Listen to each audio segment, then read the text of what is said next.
British humour. It's much drier. Okay. What, Scottish humour isn't as good, or? Oh no, it's way better. Come on. Let's not fall out now. We've just started this run. Welcome to Out of Breath, the new podcast recorded on the run in Hong Kong. Hi guys, today we've got Lou. She's been in Hong Kong for 10 years and she's the ultimate multi-hyphenate. She's a PT, a leadership coach, strength and mobility coach, and co-founder of Maia Health Tech. Lou, are you ready to be out of breath? Very much so. Bring it on. Let's do it. All right, Lou, tell us what brought you to Hong Kong. My brother brought me to Hong Kong actually. He lived here, and he has been here for about 14 years. And it was time for a change. I lived in Guernsey before this, and I wanted something new, and here's a very good place for that. Ah. And what was it like living in Guernsey compared to, I guess, lifestyle here in Hong Kong? Very different. It's two very small islands, and everywhere's like a village. However, I've never lived in a city before, so I've gone from country living to full city life. It was a bit overwhelming, but they're both beautiful places. Yeah. And what's kept you in Hong Kong? The diversity of it. I love the fact that you can travel to and from here to different places. All the people that are here, got a boyfriend here, that obviously helps things, and just the opportunities as well. So what's going on over this side of the world. Wow, and 10 years. Do you see yourself staying here for another 10? Yeah, possibly. I don't know where else I'd go if I wasn't here, to be honest with you. Yeah, feels like your second home, eh? Yeah, it's home. And can you tell us a little bit about your fitness journey? How did you get into fitness and being a PT? Were you always a coach? Yes, I've always done sport of some description all the way through school. And then when I was about 14, 15, I really wanted to be a PT. My degree is in sport, so I went in and did that and qualified as a PT, came out of it when I was 20 and went straight into that. So I've always been in it. Always been in sports, always been an active person. Yes, and I used to coach gymnastics from about the age of 12. I used to be a assistant coach with my mum. Oh my goodness.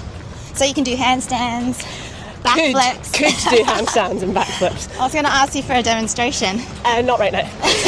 One thing at a time. Okay, one thing. All right. And what sports did you play growing up? I used to play football growing up. Oh, wow. So I used to play football, used to run, and also do gymnastics as well. Wow. And what position did you play in football? I mean, any position I could play, just like running around. Usually winger, actually, to be fair. Okay. Very cool. Very cool. And can you tell us about your running journey?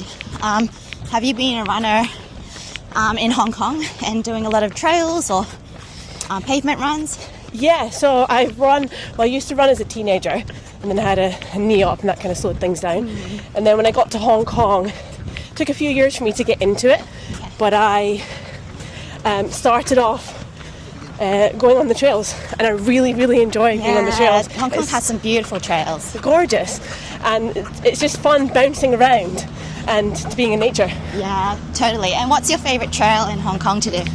I like Sir Cecil's Ride because you've got the flat, but then you've also got bits of hills as well. Have you done it? No, not yet. It's one I definitely have to do. We'll do it together. Okay, sounds good. Keeping you to that. Can you tell us a little bit about your other roles outside of coaching and PT? You said you are a leadership coach. Can you tell us a bit more about that? Yeah, so I do leadership and clarity coaching. So usually I would do it for men and women, but typically for women who are feeling overwhelmed, stuck, can't see the wood for the trees, and helping them get clarity and feel stronger mentally and emotionally to move towards what they want to move towards. And what made you want to get into that? A part of it was I was training people from the physical perspective. People were coming in and wanting to feel good when actually, okay, we can do the training and that's great, but a lot of it was either mindsets or lifestyle factors or like old beliefs and identities that they were living that weren't no longer suiting them. Ah, I see. And do you feel a sense of being able to relate to these people because maybe you've gone through similar experiences as them? Oh yes, Yeah. definitely. There's definitely that level of it. I've been through my fair shares of ups and downs and diverse changes of environments, careers, and job roles. And I think I'm the same. I mean, I think I grew up as, I don't know what the word is, maybe an empath, where I really feel and I can put myself in other people's shoes. So I think that helps me relate to others as well, in a sense, and I feel like that's the way we've bonded a lot too. So Yeah, I'd say so. yeah, we've had some really deep conversations, vulnerable moments, and I don't know, I feel like that's what makes life, I don't know, really special. Helps you bond and form connections with people, and 100%. life is about connection. Yeah. Connection and care. Yes, connection and care. We love that. Can you tell us a little bit about Maia? What is Maia? I believe you're launching soon, next month. Yeah, so Maia is a women's health app that we're helping women predominantly through midlife navigate that position with clarity and helping them feel more resourceful and know who to talk to if they're not sure what they need in terms of support. Medical professionals. I see. So are you working directly with medical professionals to provide that? We are. So we do have a CMO, our Chief Medical Officer, who is helping with the app, and we will be connecting with other medical professionals as well to help know who we can direct some of our clients to. We want to be able to help women at scale, and coaching one-on-one is great, or in small groups is fantastic. But we're not able to help enough people, and we all don't. I don't have all the answers, and my co-founders don't have all the answers. So it's being able to connect those women with people that do. I love that. And can you tell me, what does midlife mean? What age range is that? Ooh, that's a point of contention. But our target range really is from the age of 35 to 55 of women that are heading towards menopause and are in that perimenopause phase. It can start at 35, whether we like to hear that or not, and having an understanding of what's going on inside our bodies, because it's a confusing time. I completely agree with you, though. I have a friend who is in her 50s, and she didn't have that knowledge or support, and she had no idea what was going on with her body. So I think this is a very important thing that you're doing for women and everyone that knows a woman who is in their midlife phase. So kudos to you. Thank you. Thank you. Looking forward to the event next month, that we can kind of show what we're doing and introduce it to people. And how did that come about? What was the origin story? Did you have a chat with friends one day? Did you have someone that you wanted to help? Specifically with the co-founders, is we all come in helping people in different capacities. We want to help people more en masse with their health. And so that sparked that conversation. And then we just kept the ball rolling, really. And then it evolved into what it is now, Maia, which is the goddess of change. Oh, so that's where the name came from. It is, yes. I love that. Can you talk a little bit about how you balance your career, your fitness, and multiple jobs that you have? Seems like you're doing everything. How do you do it all? Ongoing is evolving. I have my non-negotiables, so self-care, which I'm not necessarily the best at. I take care of other people before myself, which I'm trying to get better at. But things like sleep, making sure that I do get my training in, because it's my sanity. Spending time with friends is super important. And then having boundaries with work as well, and knowing what is and isn't within my capacity is really, really important, and being okay if it's not.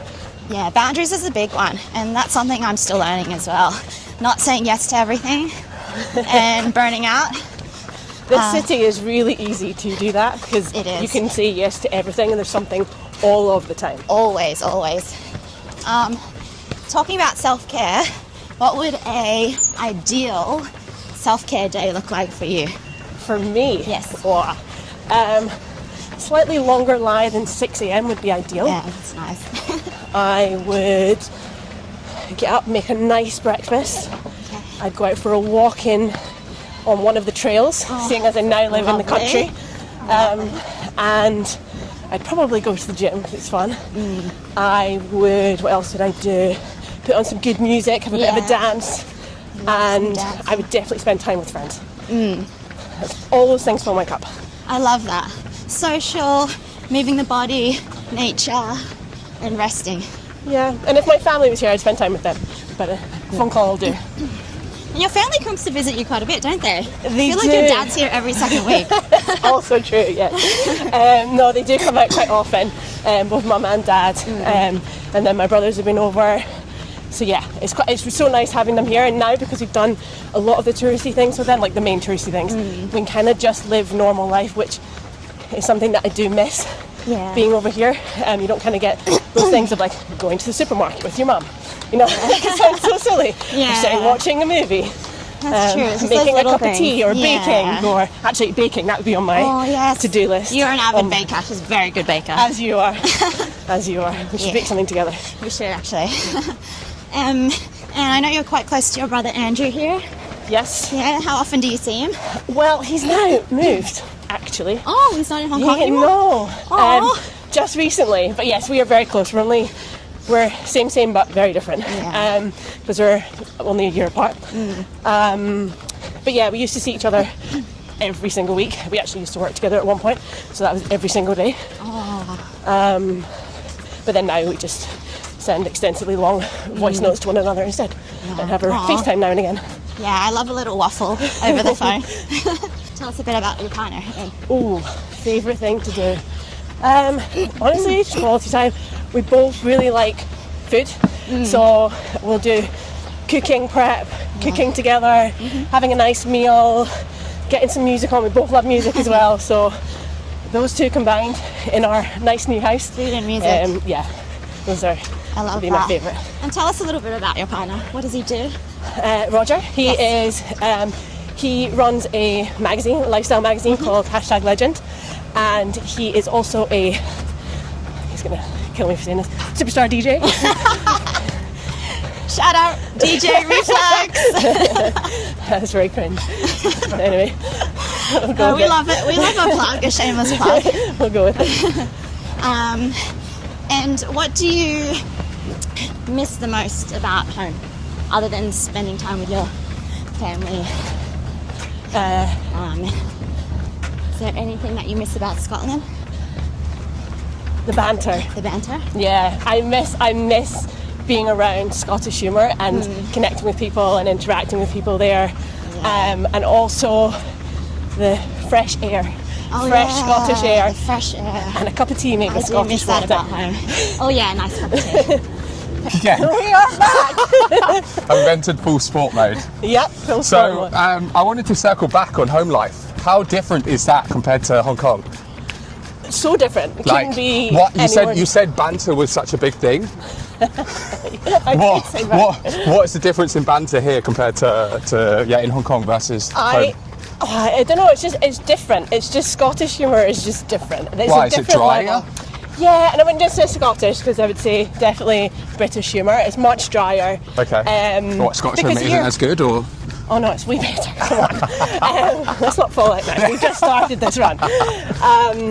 It's different, and I think because here you've got so many different cultures, and so how you interact with people needs to be different. Yeah. You have to adjust. Well, you don't have to, but it's nice to adjust based on the person that you're speaking with. Okay, got you. And have you learned a little bit of Cantonese while you've been here? 10 years. It's a very long time. I know basic Cantonese. I can get. Can we go? No, we cannot. No, I can barely speak English with a good accent. Oh, okay. My tones are not the best. Have you done any lessons at all, or? Shamefully, no. Okay. I have done a little bit of Duolingo on it. Okay, nice. But, and how was that? Was that hard? Very hard. Yeah. Yes, it's very hard. I can memorise things and I can see what they are. Okay. Actually speaking it, very different. Yeah, but I can get around on a day-to-day, You can mainly get in a taxi home. Basically, Yeah, is what I can do. That's the basics that most people know. I think it's such a language that there isn't really for an English speaker comparables in the words. No. So you're very much like, whoa, okay, this sounds a bit bit weird. And I think once you start surrounding yourself, you understand elements. It's like Europeans when you're around Italians or Frenches or Spanish. Yep. There's elements you know. Cantos are very, very different, but you can start to understand a little bit. Yeah, and I think we are very privileged here that most people that we interact with on a day-to-day speak English. Yes. And I went to Beijing last year to see my brother, who was there at the time. Yep. And it sounds like I've got a million brothers in different countries. Yeah, I don't exactly. know if it's the same brother in I Scotland. mean, you are Scottish, so who knows? I don't know. You're absolutely right. You can ask me that. But and then when I got there, nobody speaks English. Yeah. Or the people that I was interacting with, nobody did in Beijing. Yeah. So then you do feel naive and you do feel stupid that you don't know the language. Okay. Obviously, again, know the basics to say please, thank you, and some directions, but it's very different to Hong Kong. Hong Kong is much more expat friendly. And do you think that's why you stayed so long? Because of the expat element, because of the language element, but also the lifestyle, like currently running on the harbour. I mean, you would have this in Scotland, but probably just without the sun. I mean, it would be way colder. I would not be wearing this for a start. Yeah, I really like it here, and I love the fact that you've got the city, but you've also got nature on your doorstep. Yeah. We can be doing this, and then we can be up in the peak in 10 minutes, just surrounded by trees. The peak is... What is the peak? Oh, the peak. The peak is Victoria Peak, which is on the main in the main city. Is that so? You said you like trailing. Was that one of your first go-tos when you first came here? It was like, we're going to go to the peak. It's an easy, nice little hike up, or are you like X-game mode, competitive? We're going to do the hardest of the hardest. Mixture of both. Depends on who I'm with. Yeah. Okay. But yeah, the peak was an obvious one because it's right here. You go from Central and you walk up. Yeah. You walk up from the city into nature, overlook the city. Yep. Which is spectacular. I do like a sunrise one from there. Yeah. And then, but the twins. The twins is brutal, but it's a really good one. Not to do in the peak of summer though. I had a friend, I'm not going to mention any names, but she might be holding the camera, that took me to do Violet Hill. And I was like, oh God, this is such a lovely little hike. And then we went into the twins straight after, as my first or second hike in Hong Kong. And that is, how many stairs is it on the twins? 1,000? Yeah, 1,000 odd maybe? stairs going up, down, up, down. Well, it's killer. It is a killer. I remember the first time I did Violet Hill first, and I was like, oh, what are people moaning about with this? Yeah. The twins is hard. Yeah, do the first one, I'm like, oh, that's the actual that's where one. It gets really hard. Yeah. No, I think Hong Kong itself, there are so many different types of routes, whether it's running, whether it's hiking. I haven't even got, because it's my first summer here, so I haven't even got into the wakeboarding element now. Beaches, I've only touched the surface of what's to do, so there's so much going on in Hong Kong. So yeah, I think most people are like, you need to just get out, see what's about, and then kind of explore. There's loads to do, whether you want to be active or not. There's loads of things to do, and again, they're so diverse. Yeah. Hong Kong's great for that sort of thing. Yeah, exactly. And I think going back to like the diverse way of thinking, being in Hong Kong, what job did you say you moved here for, or moved after your brother had moved here? So before I came over, I went and spoke to a bunch of different places. Okay. And then, so I kind of had something lined up when I came over. Got you. And the entrepreneurship in you, did that start in Guernsey, or did you feel even more engaged once you got to Hong Kong? It definitely started when I was in Guernsey. I like doing different stuff, and I like working with different people. Because have you ever had the regular 9 to 5? No. Really? Never, ever, ever. Okay. No, never. No, I've never had it. And then, but when you come here, there's so many people doing so many different things. Yeah. And you're having so many different conversations. I know I realise I'm using the word different a lot. Yeah. But it's so good. It's diverse. It's diverse, and it helps you grow as a person. I love like learning and growth and connecting with people. Yeah. And so here's a good spot for that, and it just opens up other avenues and other opportunities. I mean, just by conversation, I'm now doing this podcast. Yeah, exactly. Great. Hong Kong's a great city. Yeah. it's a really, really cool place to be. Yeah. I mean, it doesn't get as cold as Scotland in the winter, which is a positive. No, but I'm going to say when it drops to about 16 degrees here, 16? I have a scarf and a hoodie on. Like, I'm cold. Wow. Yeah, or if I'm in a gym too long with if air anyone con at home found out about that, I 60 degrees, you just said there. Yeah, if I ever phone home and I speak to either one of my parents and I say that, I know that they are. You're getting some grief. Oh yeah, for sure. Who's that? Who's the worst brother to get the grief from? The worst brother. I mean, both of them really. The older of the two would definitely be the one who give me the most grief. So, as the older sister, are you the scary older sister? Like when they were bringing partners round when you were younger, they're like, oh, I don't want to do that. I definitely had an opinion on it. Really? I'm a much more of a motherly sister. However, as we've got older, I feel like I'm now a bit more of an equal versus that being that dynamic, which is really nice. We had our first sibling holiday last year. We went to Phuket and did fitness and different activities. I know we touched on it a little bit before, music, and how big a role music has played in your life, but also in relationship. And for anyone that, obviously we've got UK people on this, big garage head over here, biggest of biggest. Yes. So what was that growing up wise, especially in Scotland, how did you get into that genre of music? That's a very south genre.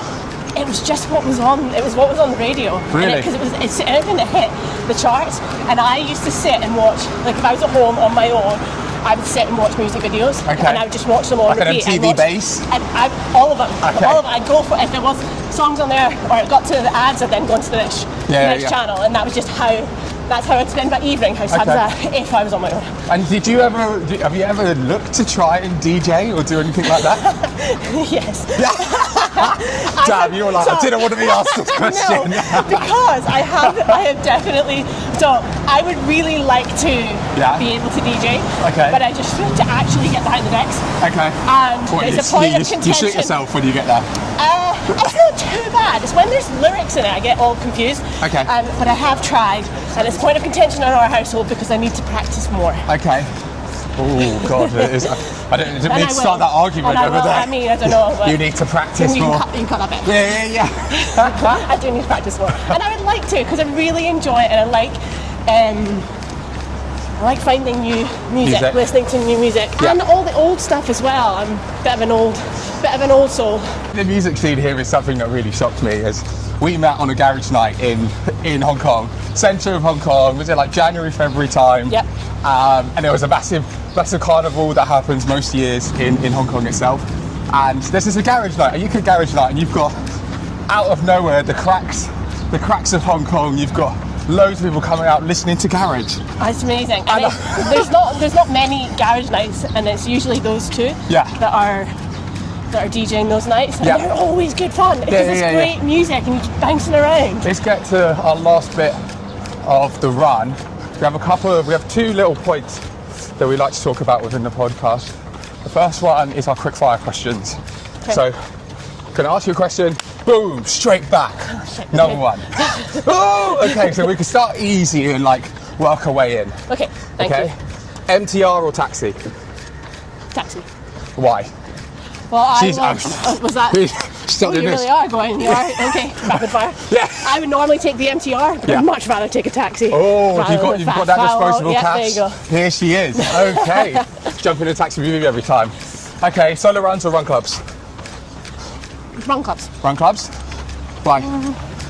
It's a good question, actually. I would normally do solo runs. Yeah. Timings don't normally work for run clubs, but I like the social element of. Well, you can run with us whenever you want. Excellent. I'll give you guys a shout. Okay, we've already talked about trails, but trails or road runs? Trails. Really? Yeah. Why? Bounce around.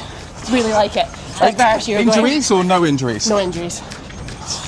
No, none. The trails are so high impact on your legs though. Yeah, but the ground's soft in areas, and it's fun. It's really fun. Yeah. It's good for your brain. Yeah. It's good for your ankles. True. Okay, I get you. Okay. Coffee before or after a run? Before. Before? What? Well, it depends on what time you're running. So are you not doing a coffee before the run and after the run, or is it just before? Well, it depends on if I'm going on my own. Yeah. Or it depends on what time of day it is. Okay. There's a lot of factors in that one. To be fair, now we're doing this run. Yeah. I'll have a coffee after. Yeah, absolutely. Well, I've actually had one before as well, so I've doubled down Okay, so on the situation there. Great, you had that. You had to have that. And then that goes into the night or morning runs. Morning. Really? Yes. Okay. Yeah, Morning's good. I like I think the light. as it's getting hotter, it's really tough, to be honest.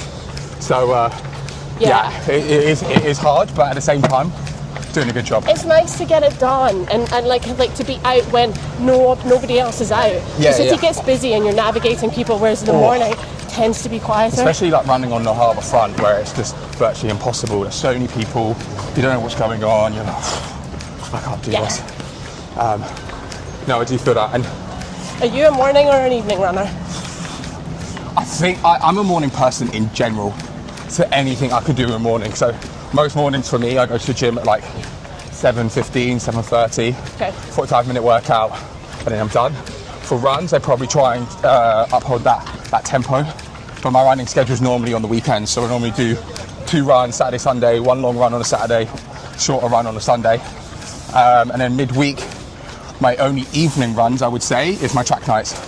Okay. So when I do my track nights, I'm not too bad at that. It's just being in Hong Kong, obviously you know about the humidity, and running at night is just, it's like you're running in a sauna. Like, it's ridiculous. Yeah, you're absolutely drenched. You're drenched. And you've not even got to midsummer yet. Yeah, exactly. And apparel-wise, what would you say is your go-to apparel brand if you were going to wear it for running or any activity? Typically Lululemon. Very trusted. Okay. So yeah, usually it would be Lululemon. Because I wear it for work as well. Have you got any friends for that discount? Because I'm that was nearly ninja. There you go. You said injury, there we go. Ninja. And what was your question? Sorry. Apparel, Lululemon.